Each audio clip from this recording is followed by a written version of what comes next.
திருப்பள்ளி எழுச்சி. மறைந்துள்ள இருளை ஒளியாக்கி அருளல். பாடியவர் மாணிக்கவாசகர். எழுதியவர் சிற்றம்பலமுடையார். மார்கழி 30ஆம் நாள்.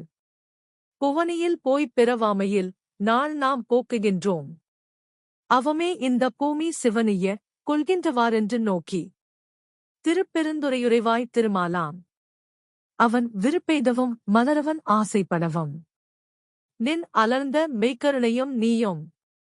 அவனியில் புகுந்தமை ஆட்கொள்ளவல்லாய். ஆரமுதே பள்ளி எழுந்தருளாயே. விளக்கம். இந்த பூமியில் மீண்டும் வந்து பிறக்காத வண்ணம் முக்தி பெறுவதற்கான வழியை தேடாமல் நாம் நம்முடைய வாழ்நாட்களை வீணாகக் கழித்துக் கொண்டிருக்கிறோம். ஆனால் சிவபெருமானோ இந்த பூமியில் உள்ள ஆன்மாக்கள் உய்யும் பொருட்டு தாமே நேரில் வந்து அருள் பாலிக்கிறார். உள்ளம் எனும் பெருந்துறை கோவிலில் உயிராய் வீற்றிருப்பவனே. திருமாலும் தாமரை மலரில் உறையும் பிரம்மனும் கூட உன்னைக் காண்பதற்கு மிகுந்த ஆசையோடு தவம் கிடக்கிறார்கள். தேவர்களுக்கே எட்டாத நீ உன்னுடைய மலர்ந்த மெய்யான கருணையோடு இந்த பூமிக்கு வந்து எங்களைப் போன்ற எளியவர்களையும் ஆட்கொள்ளும் வல்லமை படைத்தவன்.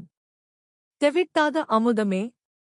சிவபெருமானே, எங்களுக்காக துயில் நீங்கி எழுந்தருள்வாயாக என்று மாணிக்கவாசகர் திருப்பள்ளி எழுச்சி பாடலை பாடி முடிக்கிறார்.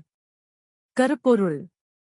இந்த பாடலில் 2 முக்கிய கருத்துக்களை மாணிக்கவாசகர் வலியுறுத்துகின்றார். ஒன்று, மனித பிறவி எடுத்ததன் நோக்கம் இறைவனை அடைவதே, அதை தவறவிடுவது வாழ்வை வீணாக்குவதாகும்.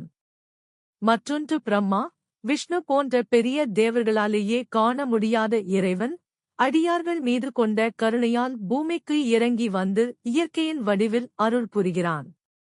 அதை பாதுகாப்பதே சிவத்தொண்டு. இன்னும் ஏன் அறியாமல் உறங்கிக் கொண்டிருக்கிறாய்? எழுந்து வா என்று மாணிக்கவாசகர் அனைவரின் உள்ளத்தையும் தட்டி எழுப்புவதுதான் இந்த திருப்பள்ளி எழுச்சி பாடலில் மறைந்துள்ள உண்மை.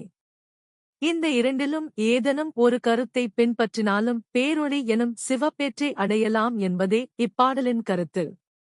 விளக்கமும் கருத்தும். சுப ஸ்ரீனிவாசன், கோயம்புத்தூர். நன்றி, வணக்கம். திருச்சிற்றம்பலம்.